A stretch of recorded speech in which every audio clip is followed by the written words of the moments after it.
Assalamualaikum warahmatullahi wabarakatuh. Robbi sroli sodri wa yassirli amri waluluk datam milisani yafqahu qauli. Yang saya hormati Ibu Puspita Melani Emaka selaku dosen mata kuliah akuntansi manajemen beserta teman-teman yang saya banggakan. Alhamdulillahirabbil alamin. Pada kesempatan kali ini perkenalkan, nama saya Neta Nurindasari beserta rekan-rekan saya yaitu Jessica Tanjaya dan Cynthia Pitaloka akan membahas tentang perilaku biaya bertahap. Untuk mempersingkat waktu, langsung saja saya serahkan kepada pemateri pertama yaitu Cynthia Pitaloka. Assalamualaikum warahmatullahi wabarakatuh. Perkenalkan, nama saya Cynthia Pitaloka. Di sini saya sebagai pemateri pertama akan menjelaskan tentang perilaku biaya bertahap. Jadi, dalam pembahasan mengenai perilaku biaya ini diasumsikan bahwa fungsi biaya itu adalah kontinu. Tapi pada kenyataannya fungsi biaya itu juga ada yang tidak kontinu. Contohnya itu seperti tampilan yang ada di sebelah sini. Nah, jenis fungsi biaya seperti ini dikenal sebagai fungsi bertahap. Jadi, biaya bertahap atau step cost itu menampilkan tingkat biaya yang konstan untuk rentang keluaran tertentu pada titik tertentu juga naik ke tingkat yang lebih tinggi, di mana biaya tersebut itu tidak berubah untuk rentang keluaran yang sama. Nah, pada tampilan gambar yang ini, biayanya itu adalah sebesar $100 selama keluaran aktivitas 0 sampai dengan 10 unit. Jika keluarannya itu antara 10 sampai dengan 20 unit, maka biayanya itu akan naik menjadi $200. Hal-hal yang menunjukkan perilaku biaya bertahap itu harus dibeli dalam jumlah tertentu. Lebar setiap tahap itu menunjukkan rentang keluaran yang mengharuskan diperolehnya sumber daya dalam jumlah tertentu. Lebar tahap pada gambar ini yaitu 10 unit.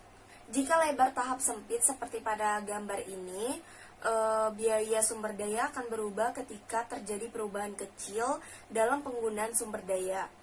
Beberapa biaya bertahap itu menunjukkan tahap-tahapan yang sempit. Contohnya penggunaan kertas fotokopi di ready heaters. Ready menggunakan banyak kotak dalam setahun sehingga tahapnya sempit. Jika lebar tahap sempit, kita dapat mengasumsikan biaya ini sebagai biaya variabel. Jenis lain dari biaya bertahap yaitu memiliki tahap-tahap yang lebar. Pada kenyataannya, biaya yang disebut sebagai biaya tetap mungkin lebih baik dideskripsikan dengan fungsi biaya bertahap. Sumber daya terikat, khususnya yang melibatkan kontrak implisit, banyak yang mengikuti fungsi biaya bertahap. Misalkan, Ready Heaters mempekerjakan 3 teknisi untuk salah satu pabrik besarnya. Para teknisi ini bertanggung jawab untuk mendesain ulang produk yang ada untuk memenuhi perubahan kebutuhan konsumen. Tiap teknisi dibayar $70.000 per tahun dan mampu memproses 2.500 pesanan perubahan teknis per tahunnya. Jadi perusahaan dapat memproses sebanyak 7.500. Kenapa 7.500? Karena 3 teknisi dikali dengan 2.500 pesanan yang dapat diproses dalam per tahunnya. Jadi 7.500 pesanan perubahan per tahun dengan jumlah biaya sebesar $210.000. Kenapa $210? Karena kan tadi ada 3 teknisi. Nah, masing-masing dari 3 teknisi ini mendapatkan bayaran itu sebesar $70.000. Nah, jadi 3 dikali $70.000 yaitu $210.000. Sifat sumber daya mengharuskan perusahaan untuk memperoleh kapasitas dalam jumlah tertentu atau satu teknisi dikontrak untuk masa tertentu. Fungsi biaya untuk contoh ini terdapat pada gambar ini.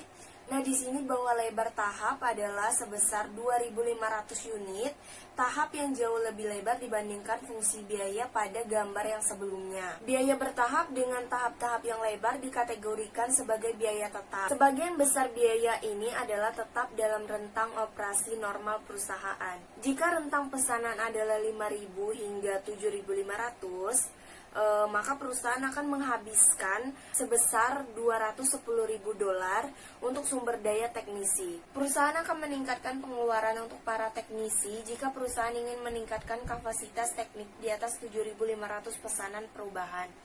Jika penggunaan pelayanan teknik ini tidak mencapai 7.500 pesanan, mungkin hanya 6.000 pesanan yang sebenarnya diproses per tahun, maka akan terdapat kelebihan kapasitas untuk pelayanan ini. Kelebihan kapasitas kerap terdapat dalam aktivitas yang digolongkan dalam jenis perilaku biaya bertahap ini. Baiklah, materi selanjutnya akan dijelaskan oleh pemateri kedua.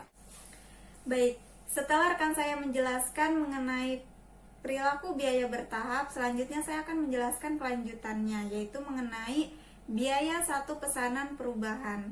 Sebelum kita membahas lebih dalam, kita perlu mengetahui terlebih dahulu apa sih itu biaya satu pesanan perubahan. Jadi, biaya satu pesanan perubahan adalah suatu kombinasi antara biaya tetap dan biaya variabel. Biaya tetap berkenaan dengan sumber daya terikat atau teknisi, sedangkan biaya variabel berkenaan dengan sumber daya fleksibel atau perlengkapan. Sebelum kita menghitung biaya tetap per unit, kita perlu menghitung terlebih dahulu tarif aktivitas tetap. Tarif aktivitas tetap adalah jumlah biaya terikat dibagi dengan jumlah kapasitas yang tersedia. Jumlah biaya terikatnya adalah $210.000 dan jumlah kapasitas yang tersedianya adalah 7.500. Jadi hasilnya sama dengan $28 per pesanan perubahan. Lalu tarif aktivitas variabel. Nah, tarif aktivitas variabel ini adalah jumlah biaya sumber daya fleksibel dibagi dengan jumlah kapasitas yang digunakan. Jadi jumlah biaya sumber daya fleksibelnya adalah $90.000 dan jumlah kapasitas yang digunakannya adalah 6.000. Jadi hasilnya $15 per pesanan perubahan. Jadi biaya keseluruhan dari satu pesanan perubahan adalah $43.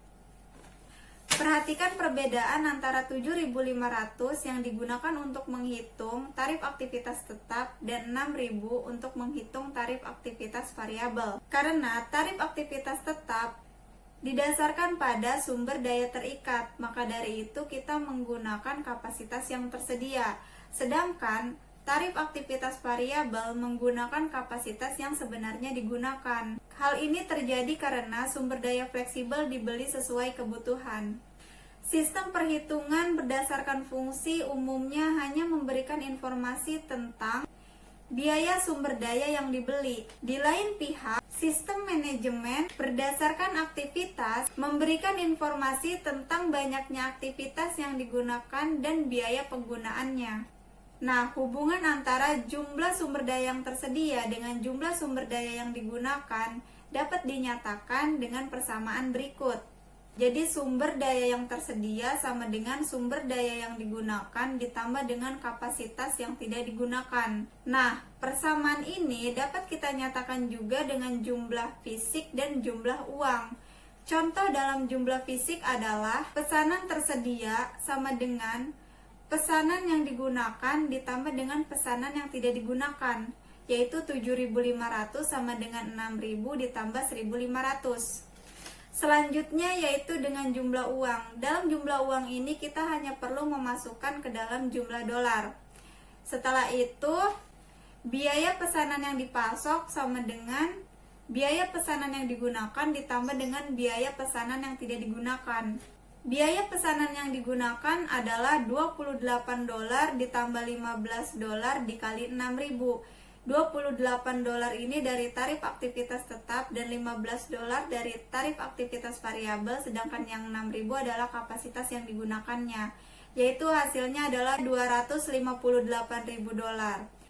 Sedangkan biaya pesanan yang tidak digunakan adalah $28 ditambah 1.500, hasilnya $42.000. Jadi $258.000 ditambah dengan $42.000 hasilnya adalah $300.000. Nah, $300.000 ini tentu sama saja dengan $210.000 yang dihabiskan untuk teknisi dan $90.000 yang dihabiskan untuk perlengkapan. Pertanyaannya adalah, apakah rumus ini penting? Tentu saja penting, karena rumus ini dapat memberikan informasi kepada para manajer untuk mengetahui kemampuan mereka dalam menambah atau mengurangi jumlah produksi. Contohnya, kelebihan kapasitas senilai $42.000. Berarti suatu produk baru dapat diperkenalkan tanpa meningkatkan pengeluaran teknis saat ini.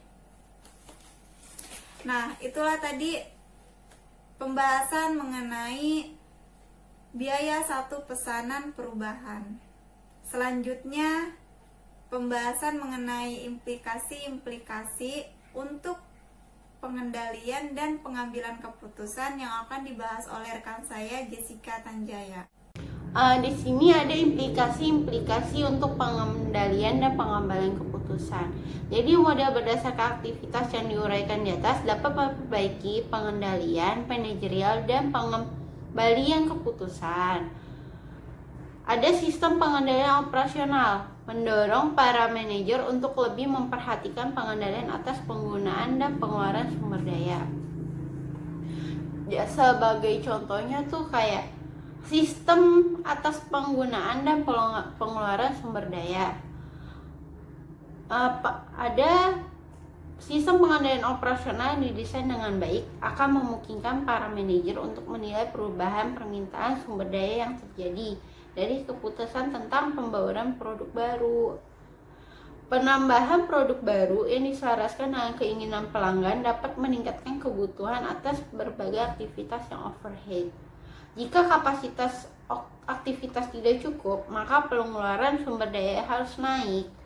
Sama halnya jika pengelolaan aktivitas menimbulkan kelebihan kapasitas atau dengan ditemukannya cara mengurangi penggunaan sumber daya. Para manajer harus mempertimbangkan apa yang akan dilakukan dengan kelebihan kapasitas tersebut secara baik dan secara hati-hati. Menghilangkan kelebihan secara keseluruhan itu ada alternatifnya. Kelebihan kapasitas dapat digunakan untuk meningkatkan jumlah dan jenis produk sehingga pendapatan dan dapat meningkatkan tanpa meningkatkan pengeluaran. Terus ada model penggunaan sumber daya berdasarkan aktivitas juga memungkinkan para manajer untuk menghitung perubahan pasokan dan permintaan sumber daya yang disebabkan oleh implementasi keputusan untuk membuat atau membeli peralatan, menerima atau menolak pesanan khusus, dan mempertahankan atau menghilangkan lisensi produk. Selain itu, model tersebut juga akan memperkuat beberapa model pengembalian keputusan akuntansi manajemen tradisional. Itulah materi yang dapat kami sampaikan. Kurang dan lebihnya kami mohon maaf. Wassalamualaikum warahmatullahi wabarakatuh.